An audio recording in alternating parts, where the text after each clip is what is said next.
अस्सलाम वालेकुम, मैं हूं ज़ीशान मलिक और आप देख रहे हैं PSL हंगामा presented by Sunsilk powered by Clear Men cooling partner PEL. नाज़रीन, PSL हंगामा खेजी के साथ जारी है। गुज़श्ता रोज़ 2 मैचेस हुए थे, उनमें से एक मैच था मुल्तान सुल्तान्स और क्वेटा ग्लैडिएटर्स के दरमियान, कराची किंग्स के दरमियान, माफ़ कीजिएगा। और उस मैच में शिकस्त हुई थी मुल्तान सुल्तान्स को और हमें हैरत नहीं हुई, क्योंकि मुसलसल जिस तरह की परफॉर्मेंस चल रही है मुल्तान सुल्तान्स की जानिब से, यही तवक्को की जा रही थी कि ऐसी ही जो है नताइज देखने को मिलेंगे। उस पर हमने कल बात की थी, लेकिन आज कुछ मज़ीद वजूहात को जानने की कोशिश करेंगे कि आखिर क्या वजह है कि मुल्तान सुल्तान्स संभलने की बजाय, अपनी गलतियों से सीखने की बजाय क्यों मुसलसल शिकस्त से दो चार हो रही है। ये आज हम जानने की कोशिश करेंगे। एक और मैच हुआ कल, वो था लाहौर कलंदर्स का क्वेटा ग्लैडिएटर्स के साथ, और उस मैच में ना लाहौर जीता ना क्वेटा जीता, बल्कि बारिश जीत गई। ये मैच एक ही इनिंग पूरी नहीं हुई थी। लाहौर कलंदर्स ने बैटिंग की पहले, और जो 11.3 ओवर्स में इन्होंने स्कोर बनाया 111, 3 विकेटें इनकी गिरी थी। बड़े तेज़ जो है वो क्रिकेट खेली जा रही थी, तेज़ इनिंग इनकी तरफ से जा रही। फ़खर जमान बदकिस्मत रहे, 0 पे आउट हुए, लेकिन उसके बाद संभाला दिया मोहम्मद नईम ने और अब्दुल्ला शफीक ने। तो लग रहा था कि जिस तरह की बैटिंग चल रही है, ये शायद मजमुआ जो है ये 200 से ऊपर जा सकता है। लेकिन फिर बीच में मौसम आड़े आया और मैच मुकम्मल नहीं हो सका। दोनों टीमों को एक एक पॉइंट मिल गया। तो इस पर भी बात करते हैं, आगाज़ कर लेते हैं जनाब। मेरे साथ मौजूद हैं लेजेंड्स जनाब सलीम मलिक साहब और सकलान मुश्ताक साहब। अस्सलाम वालेकुम। कैसे मिजाज? अल्लाह का शुक्र, आप बताएं। दुआ चाहिए जी, अल्हम्दुलिल्लाह। जनाब मलिक साहब, कल मैच लाहौर कलंदर्स जिस तरह से बैटिंग कर रहा था, आप ज़ाहिर मैच देख रहे थे, आपने डिस्कस भी किया, लग रहा था कि ये जनाब 200 से ऊपर जाएंगे। आज पता नहीं क्या हो जाएगा। आज ज़बरदस्त जो है वो फॉर्म में है सब के सब, फ़खर जमान को निकाल के। फ़खर का आपको याद होगा, कल भी मैंने कहा था कि वो पहली बॉल से ट्राई करता है, बेशक आउट हो या चौका या छक्का लगे।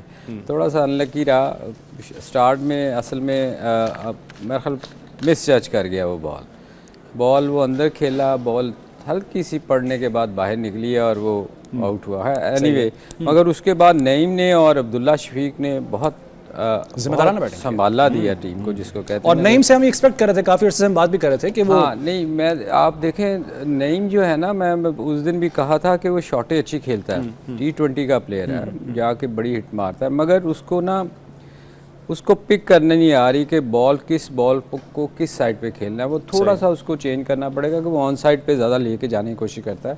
मगर कल मैंने देखा कि शायद उसको उस किस्म की बॉल नहीं मिली और वो वापस गेम में वो ले आए थे दोनों। अब्दुल्ला शफीक तो है ही, मुझे बहुत पसंद है, अच्छा प्लेयर है, और 200 प्लस तो बहुत इजी लग रहा था। क्योंकि देखें, जब आपके 2 विकेटें गिरी हों, 11 ओवरों में 111 स्कोर हो, तो आखिर में देखें कौन पड़ा था, बिलिंग और रजा, जो मेन उनके फॉर्म इन फॉर्म मौजूद थे आगे। हाँ। तो 200 तो कोई चांस ही नहीं था। एक अहम नाम भूल रहे हैं आप। किसका? शाहीन अफरीदी। वो तो देखें, वो तो अगर उनको ऊपर आ जाते तो फिर था ना, फिर मिसिंग तो है वो। अगर मगर मेरा ख्याल चीज़ें ठीक हो रही हैं, इसलिए ऊपर से स्कोर अच्छा हो रहा है। उनके लिए किसी ने छोड़ा ही लेना, स्कोर पहले कर लिया ना, पीछे ही सबने। नहीं, वो आता है जब टीम आगे लगी हो तो मजीद आगे लगा देते हैं। अच्छा ना कर रही हो फिर वो चांस लेता है, अदरवाइज। ठीक है सर जी, जैसे बैटिंग चल रही थी 200 तो आराम से हो जाना था, दिखाई दे रहा था। तो ये मुश्किल होता क्वेटा के लिए इतना स्कोर चेस करना? 200 होता तो विकेट, इसका मतलब अच्छा था। जिस अंदाज से ये खेल रहे थे विकेट अच्छा था। ऐसा नहीं है कि क्वेटा नहीं कर सकती थी, बट जो है वो लाहौर के लिए बड़ा चांस होता है। लाहौर की बॉलिंग कुछ अच्छी चल रही है आजकल ना, शाइन भी फॉर्म में आ गया है और इनका यूनिट जो है ना, हारिस ने भी आउट किए थे, तो थोड़ा सा मोमेंटम बॉलिंग साइड पे ज़्यादा है। और हम कल यही बात कर रहे थे कि लाहौर कलंदर की बॉलिंग ज़्यादा अच्छी है बनिस्बत बैटिंग के, और उनकी बैटिंग अच्छी है ज़्यादा बॉलिंग की। तो इनकी तो बैटिंग भी चल पड़ी थी, यानी ये बॉलिंग तो इनकी अच्छी हुई थी पिछले मैच में, बैटिंग भी चल पड़ी थी। मुझे सबसे ज़्यादा खुशी हुई नईम की, क्योंकि मैं थोड़ा सा क्रिटिकल एनालिसिस कर रहा था नईम को नीचे ले आओ, अब्दुल्ला शफीक को ऊपर ले जाओ, क्योंकि मुझे उसमें से वो ग्लिम्स नज़र नहीं आ रहे थे। अभी सलीम भाई ने जो बात की ना कि वो उसमें पोटेंशियल है, बट शॉर्ट सिलेक्शन में उसको थोड़ा काम करना है। बिल्कुल ठीक है, शॉर्ट सिलेक्शन में अगर काम कर ले, पोटेंशियल उसके अंदर है, तो जो कल प्रोड्यूस किया ये कंसिस्टेंट प्रोड्यूस कर सकता है इस तरह के रिजल्ट्स। और ये छोटी छोटी चीज़ें होती हैं, देखिए उनकी, क्योंकि सलीम भाई की आंख है, एक्सपीरियंस है जो बता रहे हैं, तो मेरा ख्याल है कि स्पोर्ट्स स्टाफ जो उस तरफ बैठा हुआ है उनको ये छोटी छोटी चीजें सोचनी चाहिए। की बात हो रही है ना? जी जी, क्रिकेट की। तो उनको ये चाहिए कि ऐसी ऐसी अगर कोई बात आती है, और यकीन करें कि मैं भी यही सोच रहा था कि जिन्होंने बात की वो बहुत गहरी और बड़ी वैलिड है। अगर ये उसकी सिर्फ शॉर्ट सिलेक्शन के ऊपर माइंडसेट पे काम कर दें, शॉर्ट सिलेक्शन पे काम कर दें, तो ये बच्चा जो है वो और चीज नजर आई है आपको, वो नजर आई इसके अंदर। तो I am very happy for Mohammad Naeem, और I think very happy for Lahore Qalandar as well, कि उनका टॉप ऑर्डर से ऊपर से फ़ख्र के साथ अगर ये चल रहा है। और अब्दुल्ला शफीक तो खैर इसमें कंसिस्टेंसी भी है, मुसलसल अच्छा खेल रहा है, इसकी शॉर्ट सिलेक्शन में परफेक्शन भी है। एक होती short selection plus perfection, technically perfect है जिसकी वजह से बहुत खूबसूरत खेल रहा है। तो आई थिंक अमेजिंग स्टार्ट रहा लाहौर के अंदर। इसमें ना मैं एक चीज़ थोड़ा ऐड कर दूं, देखें क्रिकेट में ना कोई भी बॉलर या बैट्समैन हो ना, चूँकि इस क्रिकेट में टाइम नहीं मिल रहा, आप लीग बहुत ज़्यादा खेल रहे हैं, बैट्समैन को और बॉलर को अपनी वीकनेस का पता होता है, वो कहाँ फंस रहा है। जैसे आज़म है, उसको पता है कि मैं पिछली बॉल पे मैं तंग होता हूँ। आप जाके नेट में प्रैक्टिस करते हैं घंटा घंटा 2-2 घंटे।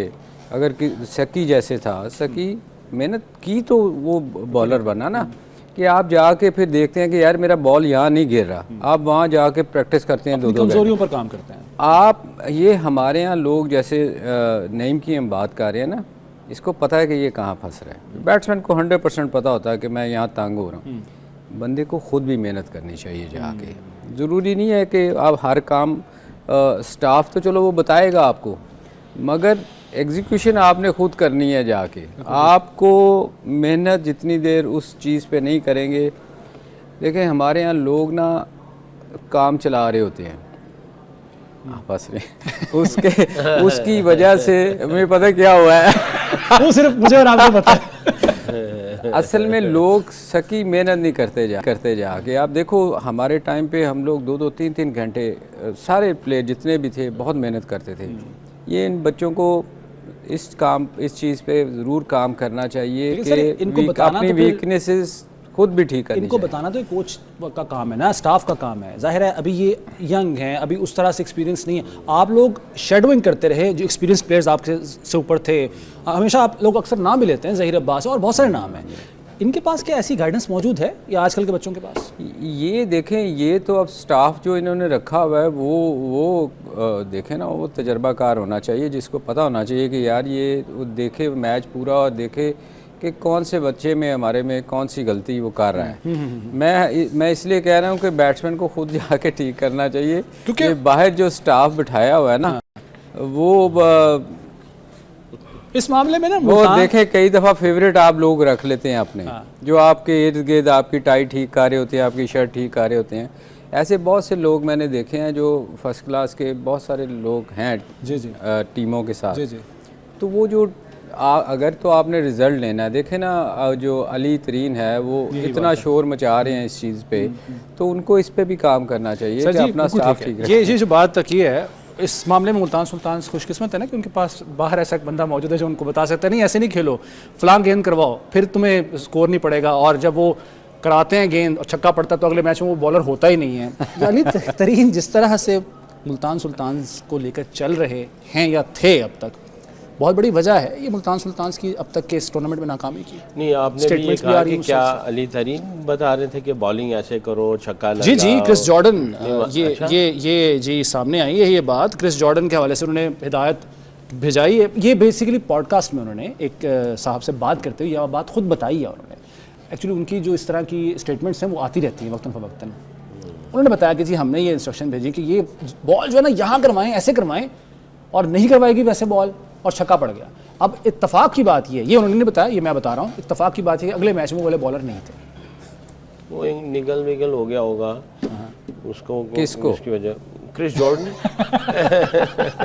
जॉर्डन को निगल हो गया होगा। अच्छा। आई थिंक वो इत्तफाकन चीज़ें हुई, हम उसको रिलेट कर दे और कहते हैं ये अली तरीन ने ये कहा, अली तरीन ने ड्रॉप कर दिया, हेड कोच कहाँ चले गए, बॉलिंग कोच कहाँ चले गए, कुछ ऑनर्स हैं जिनको काउंसलिंग की उनको भी ज़रूरत है मेरे ख्याल। लेकिन ये बात बताते खुद सर, चलें इस बात को छोड़ देते हैं हम। लेकिन आप एक टीम के ऑनर हैं, आप सोशल मीडिया पर, डिजिटल मीडिया पर आकर मुसलसल बात कर रहे हैं जिसका असर लाजमन आपकी टीम की परफॉर्मेंस के साथ साथ जो उसकी रिप्यूट है उस पर भी पड़ता मैं ये है। समझता हूँ जो, क्योंकि ये सब लोग बिजनेसमैन है ना, तो बिजनेस के अंदर आप क्या करते हैं, आप हर किसी को उसकी डोमेन में छोड़ देते हैं, एम्पावरमेंट करते हैं। आप कहते हैं भी ये काम करो, रिजल्ट ला के दे दो मुझे, ख़त्म।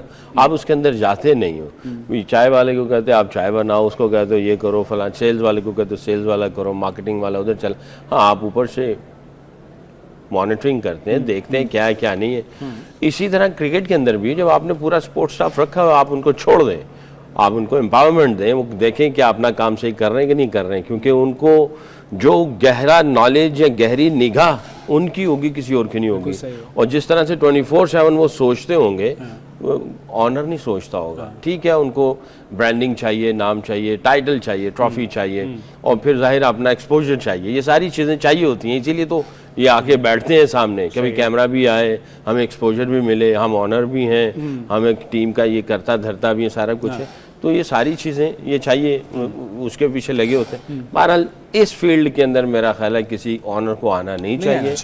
क्रिकेट की फील्ड के अंदर क्रिकेट के जो एक्सपर्ट्स हैं उनको पता है, उनको छोड़ दिया। बिल्कुल ठीक है सर, फील्ड की बात आना तो चाहिए, मगर स्टेटमेंट इस किस्म की मेरे ख्याल में नहीं देनी है। मुझे याद है सकी, आपको भी याद ही होएगा, हमारी टीम में कुछ लोग, एक बंदा ऐसा भी था, नाम लेना सर, नहीं ऐसे नहीं, ये नहीं, हम नहीं खेलते, मेरे सीनियर, नहीं मेरे सीनियर है। कोई बात नहीं, तो क्या हुआ, तो हम उनको एहतराम नाम लेने चले। सबको पता है। अच्छा, उनको हर चीज़ का पता होता था।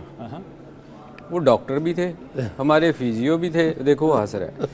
वो उनको फील्डिंग बैटिंग चले, वो तो हमारी फील्ड थी ना, मगर जो हमारी फील्ड नहीं भी थी उनको उस चीज़ का भी पता होता था। जैसे मतलब डॉक्टर है तो वो आपको कहते थे, डॉक्टर दवाई बता रहा है वगैरह था, नहीं वो कहते थे नहीं नहीं नहीं ये नहीं, मेरे ख्याल में ये दवाई दो। वो अगर कोई हमारा फील्डिंग कोच वो हमें फील्डिंग करवा रहा है प्रैक्टिस, तो वो कहते थे हटो, नहीं तुम्हें नहीं आती, मैं कराऊंगा। वो कहता था यार मुझे किस लिए रखा हुआ है। तो ये हर जगह ऐसे लोग होते हैं जो उनको हर चीज़ आती है। तो नाम आप नहीं बताएंगे? नहीं, नाम नहीं बताऊंगा यार। जैक ऑफ ऑल, वो क्या है, जैक ऑफ ऑल ट्रेड्स, क्या था आगे? Master of none. Yes yes sir ji. अच्छा, आपको पता ही है, सकी भी एक दफा नाराज होके उनके पीछे भागे थे। लाहौल वाला चले। अच्छा जी, बात कर रहे थे हम मुल्तान, वैसे लाहौर से बात अचानक मुल्तान पे चली गई, वो इसलिए चली गई नाज़रीन के चुके मुल्तान पे चली गई। एक फनी स्टोरी मैं आपको सुना, वो हमारा मैच था ना, तो जिनकी आप बात कर रहे हैं उन्हीं के शहर में मैच हो रहा था। फ्लैट विकेट थी, हमारी बारी आई, हमने कुछ 600-700 रन कर दिए। अब दूसरी टीम की बारी आई, तो उनके भी 250-300 पे एक आउट था। तो मेरे तो घुटनों के थोड़े ऑपरेशन हुए थे, तो मैं आइसिंग वाइसिंग, तो हमारे एक साजिद खान साहब आप जानते हैं, वो साजिद खान हमारे क्रिकेट के वो थे, तो उन्होंने पूछा यासर हमीद से, बॉलर सारे थके हुए थे, तो कहने लगा भाई कुछ करते हो? उसने कहा हाँ, क्या करते हो? लेग स्पिन कर लोगे? इंशाल्लाह। कहता है राशिद भाई इंशाल्लाह माशाल्लाह पे बात आ गई है। अच्छा, इससे एक चीज मुझे साबित हो गई। हाँ, वो भी जो बात कर रहे थे, एक चीज इसमें मुल्तान में बात आ गई है, इंशाल्लाह माशाल्लाह पे बात आ गई कि मैच जो है ये कराची में हो रहा था। ऐसा ही है, ऐसा ही है। ले जी, कराची में मैच हो रहा था और वो कराची से अब हम आहिस्ता आहिस्ता पूरा जो है पहुंचाएंगे उन साहब तक जिनका नाम सलीम साहब नहीं ले रहे। दिलचस्प बात है। अच्छा सर, अब मैं चूंकि वो बात कर रहा था मुल्तान सुल्तान के हवाले से, इसलिए भी मुल्तान सुल्तान का तज़किरा करना ज़रूरी है कि जो परफॉर्मेंस अब तक है, मैं साथ साथ टेबल भी आपके साथ शेयर कर लेते हैं। मुल्तान सुल्तान जो है वो आखिरी नंबर पर है इस वक्त, 6ठे नंबर पर। 8 मैच उन्होंने खेल लिए हैं अब तक, 1 मैच वो जीते हैं, और ये जो है मज़ीद भी आपको बताएंगे पॉइंट्स में तक क्या सूरत हाल है। लेकिन मजबूरी ये है कि हमारे को ब्रेक का वक्त हो गया, तो ब्रेक के बाद वापस आते हैं पीएसएल हंगामा में एक मरतबा फिर।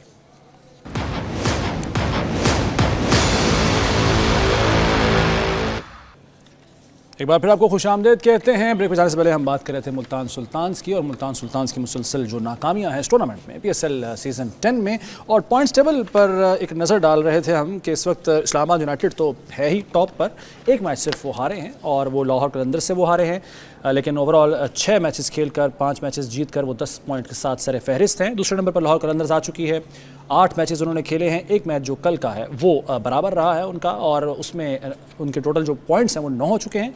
तीसरे नंबर पर क्वेटा ग्लैडिएटर्स है, 7 मैचेस खेले हैं, 4 जीते हैं, 2 हारे हैं, एक बराबर रहा है उनका, 9 पॉइंट्स उनके भी हैं। ये बराबर है एक तरह से लाहौर कलंदर्स के, लेकिन थोड़ा रन रेट का फ़र्क है। उसके बाद चौथे नंबर पर कराची किंग्स हैं, 7 मैचेस खेले हैं, 4 जीते हैं, 3 हारे हैं, 8 पॉइंट्स हैं इनके, और 2 जो टीमें आखिरी नंबर्स पर मौजूद हैं, पेशावर ज़ल्मी और मुल्तान सुल्तान्स। 6 मैच हैं ज़ल्मी के, 2 मैच उन्होंने जीते हैं, 4 हारे हैं, और पेशावर के बाद मुल्तान सुल्तान्स की अगर बात करें तो 8 मैच खेले हैं, सिर्फ और सिर्फ 1 मैच उन्होंने जीता है, 7 हारे हैं वो, और सिर्फ 2 पॉइंट्स हैं उनके। अब मुल्तान सुल्तान्स का तो नज़र आ रहा है कि सफ़र ख़त्म हो गया है एक तरह से इसका, इस सीज़न 10 का। सर जी, बात हो रही थी मुल्तान सुल्तान्स की ब्रेक पे जाने से पहले। रिजवान की अगर आपने प्रेस कॉन्फ्रेंस सुनी हो, वो कहते हैं जी कि फील्डिंग एक बहुत बड़ी वजह है हमारी शिकस्तों की, और फील्डिंग अच्छी नहीं रही। अब मैं अगर एक तरफ देखूँ तो अली तरीन साहब तो बैनुल-अक़वामी एक बड़े ज़बरदस्त फील्डिंग कोच लेकर आए हैं, और वो बेसबॉल के जो है वो एक्सपर्ट हैं, तो आउट ऑफ द बॉक्स उन्होंने सोचा। लेकिन दूसरी तरफ हमने देखा कि फील्डिंग का हाल है कि बदतरीन, अगर जो सारी 6 टीमें उनमें से अगर बदतरीन हम जो फील्डिंग देखें वो मुल्तान सुल्तान्स की है। यार देखें, वो जो बेसबॉल के वो लेके आए हैं लोग फील्डिंग के लिए, तो मेरे ख्याल बेसबॉल में तो एक हाथ से बॉल पकड़ते हैं, वो ग्लव्स पहना होता है। हाँ। तो उसका तो क्रिकेट के साथ मेरा नहीं ख्याल कि कोई ताल्लुक। हाँ, उनकी थ्रो बहुत अच्छी होती है, वो शायद इम्प्रूवमेंट के लिए वो लेके आए हैं। बाकी फील्डिंग तो उनकी बदतरीन फील्डिंग रही है इस टूर्नामेंट में। और मेरे ख्याल में जब जो स्पोर्ट्समैन नहीं होता ना, जो क्रिकेट का जिससे कोई ताल्लुक नहीं होता, वो जब इस किस्म की इंटरफेरेंस होनी शुरू हो जाए ना, किसी भी ऑनर अगर कोई करता है, या इवन हमारे क्रिकेट में देख लें बहुत सारी जगहों पे होता है, तो वो रिज़ल्ट अच्छे नहीं आते। हालांकि उससे पहले आप देखें उनके रिज़ल्ट बहुत अच्छे थे, 3-4 साल वो बहुत अच्छा परफॉर्म करते रहे। बिल्कुल ऐसा ही। तो मेरे ख्याल में जितनी कम कोशिश होए ऑनर्स को चाहिए, क्योंकि वो प्रोफेशनल नहीं है, क्रिकेट तो नहीं खेली सारी ज़िंदगी, तो ऐसी चीज़ों में जिनका काम है ना, उन्हीं को करने देना चाहिए ताकि टीम डिस्टर्ब ना हो। बिल्कुल ठीक है। फील्डिंग तो पाकिस्तान टीम की आज तक हमने जॉन्टी रोड को बुला के ठीक नहीं करवा सके, तो ये हो सकता है जॉन्टी रोड्स को बुला दियो हमने, नहीं कर सकता। बेसिक बताएगा ना कि बॉल कैसे पकड़ना है, एंटीसिपेट कैसे करना है, बैट्समैन अगर रोकता है बॉल तो आपने भाग के ऊपर जाना है। इसके अलावा वो हाथ पांव तो आप वजह क्या है? चले आप इतने अरसे से क्रिकेट खेल रहे हैं, पाकिस्तान के लिए खेले हैं, ये वजह क्या है? फील्डिंग में हमारा हाथ जो इतना हल्का क्यों है, क्यों कमज़ोर है? देखें, सबसे पहले जो ठीक करने वाली चीज़ है ना, वो हमारी ग्राउंड्स हैं। देखिए, मैं बहुत पहले मैं इनको पीटता रहा, बहुत सारे लोगों को मैंने कहा भी कि जॉन्टी रोड यहाँ आया था, पाकिस्तान के लिए आया, टूर पे आया। ठीक है। आपको पता है पहले दूसरे मैच के बाद उसका क्या हाल था? वो इंज लगता सी जिमें एक्सीडेंट हो गया, सारी जगह पट्टियाँ ही थी, क्योंकि वो इतनी हार्ड ग्राउंड थी कि 2 डाइमें मारने के बाद सकी, उसके बाद उसने वो भी सोचता था डाइव मारूं, हर जगह पट्टियाँ थी। हाँ। भाई, आपको सबसे पहले अपनी ग्राउंड ठीक करनी है। इंडिया की फील्डिंग क्यों इम्प्रूव हुई है? जब दुनिया में आप बच्चा जब छोटा एज में वो एक दफ़ा डाइव मारता है ना, उसके बाद उसका दिल ही नहीं करता, कौन पत्थर पे डाइव मारेगा, सारा कुछ तो छिल जाता है आपका। सही बात है, सही बात। वो एक खौफ जो है ना, वो जितनी देर आप अपनी ग्राउंड ठीक नहीं करेंगे, आपकी फील्डिंग इम्प्रूव नहीं होगी। अब थोड़ा सा आगे बेहतर हुआ है, मगर इवन देन पाकिस्तान की ग्राउंड्स आपकी सॉफ्ट नहीं है। देखें, बाकी दुनिया में आप देखें जहाँ जहाँ लीग हो रही हैं, फिर हम वो बात करते हैं कि ये इंडिया का नाम है, उन्होंने पूरी देखें, ऐसे लगता है गोल्फ खेल रहे हैं, वो जब कोई गिरता है तो पूरी वो मट्टी साथ जाती है। क्या बात है, सही। तो ये आपको ग्राउंडें ठीक करनी पड़ेगी। सर जी, ये इस पर तो चले बात हो गई है फील्डिंग की वजह से। अब जैसे कि मैंने अभी पॉइंट्स टेबल जो है वो बताया, नाज़रीन को भी बताया, आपने भी आपके पास मौजूद है, क्या नज़र आ रहा है? फाइनलिस्ट कौन सी टीमें PSL में जाती हुई नज़र आ रही हैं आपको? देखिए, पेशावर ज़ल्मी का सुल्तान का नाम ना लीजिएगा, नहीं वो तो उसका विचार है। मैं तो पिछले मैच में कह दिया था कि अब इनके चांसेस ख़त्म हो गए। पिछले मैच में तो तकरीबन सारी ख़त्म हो गया। अब जीत भी जाएं तो आप ये देखें, 2 मैच जीते हैं तो 4 पॉइंट मिलेंगे, 4 + 2 6 होंगे। तो 8, 9, 9, 10 वाले तो पहले ही पड़े हुए ऊपर, तो ये तो गए, अगले 2 भी जीत जाएं। हाँ, ये है कि सेकंड बॉटम में इसका थोड़ा सा कुछ होगा। बाकी जो है ये चीज़ देखें, ये जो टॉप 4 वाले हैं ये कदर क्रिकेट अच्छी खेल रहे हैं, सही है, तो इसीलिए ये डिजर्व करते हैं, इसीलिए ये इस तरह ये टॉप 4 पे बैठे हुए हैं और यही आगे जाते नजर आ रहे हैं, यही आगे जाते नजर आएंगे। पेशावर ज़ल्मी की दौड़ है इनके, क्योंकि 4 मैच पड़े हुए हैं पेशावर ज़ल्मी के, इन्होंने 6 मैच खेले हुए हैं। 4 अगर मैच है, अगर चारों के चारों जीतते हैं, 8 और 4 12 हो जाते हैं, तो ये रेस में आ सकते हैं। लेकिन प्रॉब्लम ये ना, उनका आज मैच है भी इस्लामाबाद यूनाइटेड से है।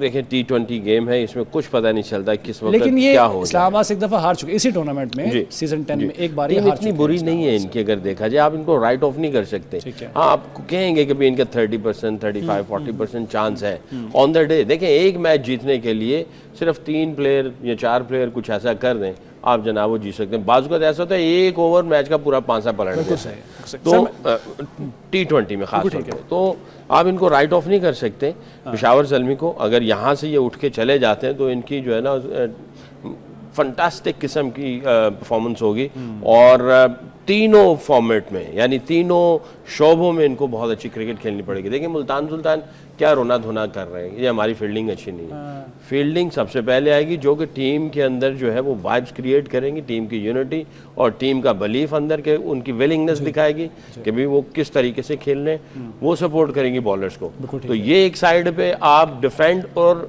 चेज डिफेंड करते हुए आपको मदद देगी, और दूसरी टीम को लोअर टारगेट पे पहली इनिंग्स में आउट करने में मदद देगी, फिर ये अपनी बैटिंग को भी मदद देगी। तो बैटिंग जो है वो बैटिंग में इनका पोटेंशियल है कि ये कुछ कर सके। बिल्कुल सर। फाइनलिस्ट 2 टीमें कौन सी देख रहे हैं आप मलिक साहब? यार बज़ाहिर तो एक तो इस्लामाबाद बहुत अच्छा खेल रही है, ठीक है, और लाहौर कलंदर मुझे इन सब टीमों में इवन मुझे इस्लामाबाद से भी ज़्यादा बेहतर टीम जो नज़र आती है। अभी हाल ही में मैच हराया भी है इस्लामाबाद को उन्होंने, हराया भी नहीं। उसके अलावा अगर इस्लामाबाद की देखें ना, इनकी बैटिंग में मुझे उतनी डेप्थ नज़र नहीं आ रही जितनी लाहौर कलंदर में नज़र आ रही है। गो कि ये बहुत अच्छा परफॉर्म कर रहे हैं, जीत भी रहे हैं, मगर अगर आप इनको देखें, इनके नीचे जो बैट्समैन है, आप कंपेयर करें इस लाहौर के साथ, तो इनकी बैटिंग और उनकी बैटिंग जो मिडिल ऑर्डर में बहुत फ़र्क नज़र आ रहा है मुझे। आप अगर कंपेयर करें रज़ा के साथ, बिलिंग के साथ, मिचेल के साथ, और ऊपर के भी उनके 3 बैट्समैन देखें अगर आप, फ़खर है, नईम है, अब्दुल्ला नईम जो नहीं चल रहा था वो भी आ गया, उनकी आप बैटिंग देखें तो आपको बहुत बहुत फ़र्क नज़र आता है। नीचे कौन है, आज़म है, वो 2-3 वो लड़का, एक और यंगस्टर है वो, मगर उनके साथ आप कंपेयर नहीं कर सकते, तो फ़र्क बहुत है। तो ये उनको या कराची के चांसेस नहीं लग रहे हैं जी, कोयटा या कराची के चांसेस नहीं लग रहे फाइनलिस्ट में आने? यार देखो, ये T20 जो है ना, जैसे अभी सकी ने कहा, बड़ी फ़नी सी गेम है। इसमें 2 मैच जो है ना वो पासा पलट देते हैं, 1 मिनट में गेम चेंज हो जाती है। अब आप हम सोच सकते थे कि मुल्तान सुल्तान बाहर होगी, नहीं सोच सकते, बाहर हो गई, क्योंकि अच्छा नहीं खेले वो, ऐसा मेंटली आगे लगे हैं, वो वापस ही नहीं आए गेम में। सही है जी, संभलने का नाम नहीं है उनकी टीम। नाज़रीन, इस पर मजीद बात भी करेंगे, और ख़ास तौर पर आज का मैच जो इस्लामाबाद यूनाइटेड और पेशावर ज़ल्मी के दरमियान है, इस पर गुफ्तगू होगी। क्या चांसेस हैं दोनों टीमों में से, किसके बेहतर परफॉर्म करने के, इस पर दोनों जो हमारे लेजेंड्स हैं इनसे राय लेंगे। एक ब्रेक का वक्त हुआ है, ब्रेक के बाद हाजिर होते हैं।